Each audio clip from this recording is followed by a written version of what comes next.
Welcome back to day 6 of the 21-day ski fitness challenge. And we're going to focus on recovery today with a 14-minute foam rolling routine for skiers. After a big week of training, the most important thing you can do is invest a little bit of time into your mobility and recovery. Because more often than not, the thing that's going to keep you off the slopes isn't your strength, endurance, or your power, but rather your lack of mobility or because of an injury. And this routine is all about laying that framework so you can be skiing for the rest of your life, because that's what it's all about. The best time to perform this mobility routine would be before or after a training session, or better yet, before or after you're getting after it skiing all day on the mountain. All you need to perform this routine is, of course, your foam roller, and ideally a soft place to perform this routine. And additionally, if you have a lacrosse ball or a massage ball, we'll show you ways to implement that as well. We're gonna start off rolling out the plantar fascia on the bottom of our feet, and we're gonna work all the way up the body, hitting all the major muscle groups that are important for skiers. So if you have your lacrosse ball, we're gonna go ahead and start rolling out the bottom of the foot. You can also do this on your foam roller just fine, but the roller, or the ball rather, is a little bit more focused, obviously. And while I'm rolling out the foot, I'm working on splaying my toes and doing my best to open up through the toes. Having a little external support is really useful. We can get all the way up right near the heel and focus just below the big toe. This is something you should do every single day. I'm not going to sugarcoat it. Doesn't take much, just a couple minutes every morning. That's my go-to. One of the first things I do in the morning in my mobility work. Just nice and easy. You can even get up on the toe and stretch out the big toe a little bit if you'd like. Then we're going to switch right away to the other side, same thing. Now, obviously, when we're wearing ski boots all the time, this becomes more and more important. Ski boots tend to be tight and narrow, which is why I have a lot of boot work done on my shell and on my liner. But it's really important throughout the whole ski season to maintain that foot and ankle health, because if that goes, you're not going skiing. Of course, good orthotic footbeds can be really helpful. We use sole footbeds. We have a link in the description below. Really amazing to help support your foot, which is really important to maintain that posture of your foot and the arch while you're skiing for control. If this is feeling really tight, that's okay. That's why we're here. Awesome. You can keep that lacrosse ball handy. We might come back to it, but we're gonna get on the roller now, and we're gonna work on our calves first. I'm gonna start on the right side here. So the roller is perpendicular to the fibers of my calf. And we can just start right here. I know I'm starting a little bit early. You can never roll your calves too much. Just nice and easy. If you need more pressure or intensity, you could stack that other leg on top and maintain that same rolling motion. Notice I'm going relatively slow. You can also explore a little bit of side to side movement. You can even do some scrubbing, get more superficial with those layers, but just nice and easy. Does require a little bit of upper body strength. We can also work in a little bit of active release technique, plantar flexion, dorsiflexion. Really helps us get a little bit deeper into those fibers. I do find when I'm skiing a lot, the calves can get pretty tight. It's constant work to keep them mobile. Rolling out the calves, stretching the calves. We're going to continue on that same side and just work up the leg to the hamstrings. So same deal here, same kind of situation, balancing on my hands. I'm working from the bottom of my sit bone all the way down towards the back of the knee. We can get a little bit more on the outside of the hammies. We can even turn a little bit more medially if your upper hamstrings are still sore from the glute workout a couple days ago. If you're doing this in order, gotta keep those hammies mobile and flexible. And don't worry, we will get to the quads too. Foam rolling nice and slow. Really, we're just doing 60 seconds per muscle group here. So this is gonna go pretty quick, but you could absolutely spend much more than just a minute on each side. We're gonna switch legs here, starting with the calf on the left side. Sometimes I'll roll my calves for 3 or 4 minutes or more sometimes each side. If they're really sore, really tight, foam rolling goes a long way to enhancing our overall tissue quality by promoting blood flow. And that's really everything, bringing more oxygen and nutrients to those areas so they heal more quickly. If you're not a fan of foam rolling, it's probably just because you don't do it enough. It does get better with time, and eventually, maybe by the middle of ski season, your body will start to crave it. I promise you. Just keep getting into that left calf, kind of finding a nice spot up in here that feels a little bit tight today. If you're missing Emily, don't worry. She'll be back tomorrow for a good stretch routine. And then we're going to continue up the leg to the hammy on this side.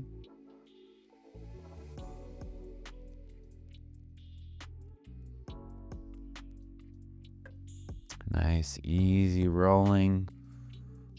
Look for those points of tenderness and lean into them. That's where you need the work.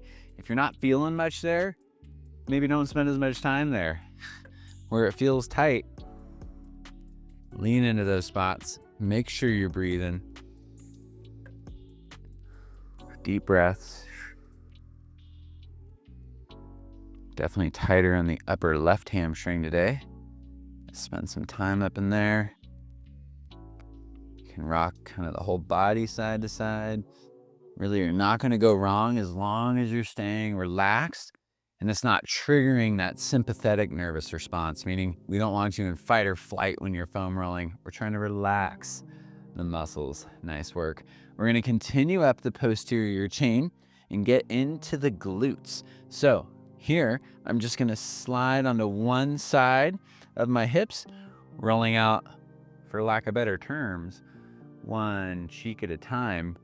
Just nice and easy on that left glute, all the way up from the top of my sacrum. So right at my low back, all the way down towards my ischium, which is where those hamstrings insert, also called the sit bones because we sit on them.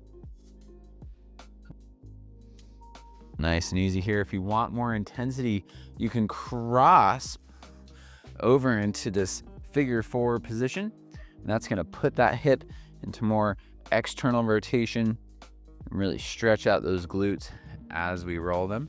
This is where you could, if you wanted, you don't have to, you could grab your lacrosse ball and perform the same movement on a lacrosse ball. Maybe you saw my grimace there. This is much more intense. Getting way up in there, getting into those deep hip external rotators, and make sure you're breathing. Nice work. And then we'll switch to the other side. If you don't have a lacrosse ball, they are super inexpensive. Definitely worth it. I have many, many lacrosse balls strewn about my house and in my car. Basically anywhere I find myself, there's probably a lacrosse ball nearby, because they're really effective tools to have for that immediate relief. On the right side now, same thing, just nice and easy rolls, leaning into those points of tenderness.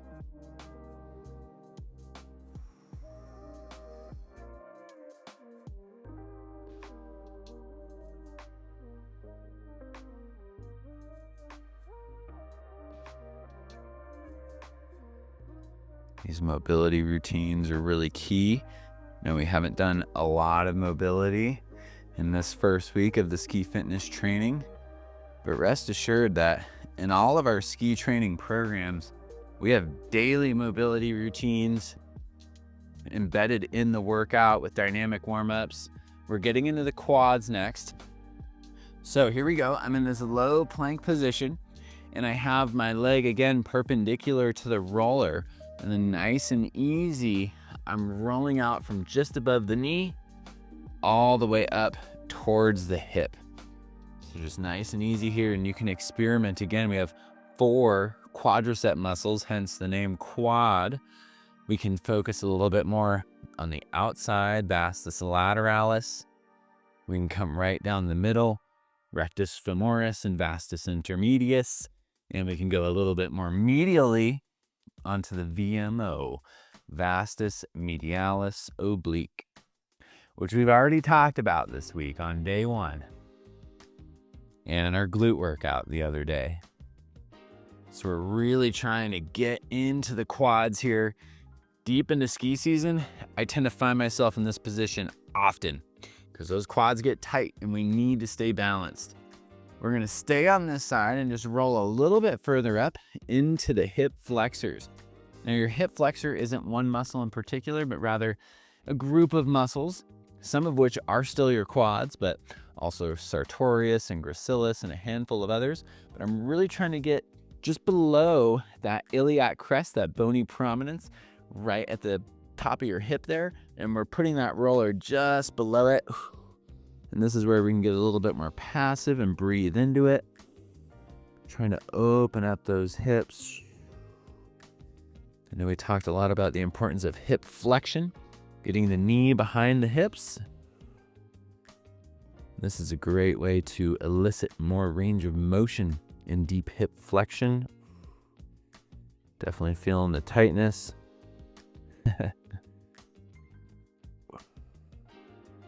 Nice work.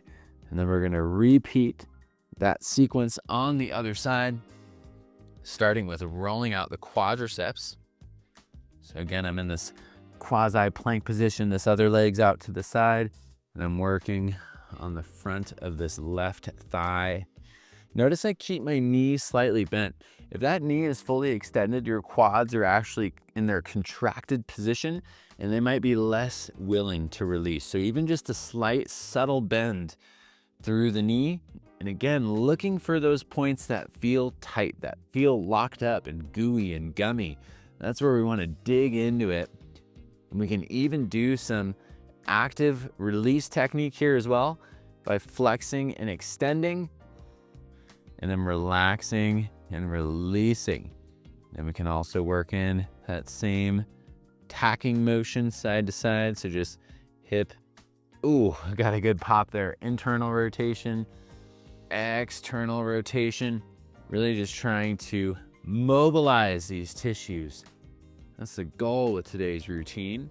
Then we're going to continue up the leg, back up to the hip flexors on the left side. This is a really great kind of lower body flow that would be really good to do every single day. Memorize these movements. It doesn't have to be in this sequence. Just a really good daily practice to check in with your body. Make sure you're hitting all your bases. You don't have to do a minute each side. Even 30 seconds per muscle group is just enough to have the feedback we need to keep those muscles loose and limber. That flexibility and mobility is critical, and I credit a lot of my outdoor success and longevity. Don't get me wrong, I get injured from time to time, but it's not a mobility issue. It's usually just going too hard. Nice work. We got one more roll to close things out, which should feel very nice and relaxing. Just hitting the full back and spine. So nice and easy here. I like to put my hands behind my head just to support my neck, and then roll all the way down the thoracic spine. I might do a few passes just on the thoracic part, so right to the base of my neck and shoulders, down about halfway to maybe 2/3 down the back, hitting that thoracic spine. You can even give yourself a little bear hug and hit either side of the spine. If there's one rolling technique to do every day, it's this one. Should feel really good and relaxing. We can also hit the lumbar region. So I'm not on the spine, I'm actually tilting ever so slightly to the left, getting in the erector spinae on the left side. And then I can get a little bit on the right side. Admittedly, 1 minute of rolling your back is just barely enough. I feel like I could roll my back out for 10 minutes and finally get to maybe where I want to be. But great job. We're gonna wrap it up here on day 6. Way to show up. These mobility routines are so important for your skiing career and your longevity. Don't forget about them. Everyone wants those hard, intense, sweaty workouts, and those are great, but they're nothing without the complementary work that you're putting in on the roller and on the mat. Keep showing up. Emily is going to be back tomorrow, day 7, for a fun hip stretch routine, which will complement this really well. Great job. Keep showing up. We'll see you tomorrow.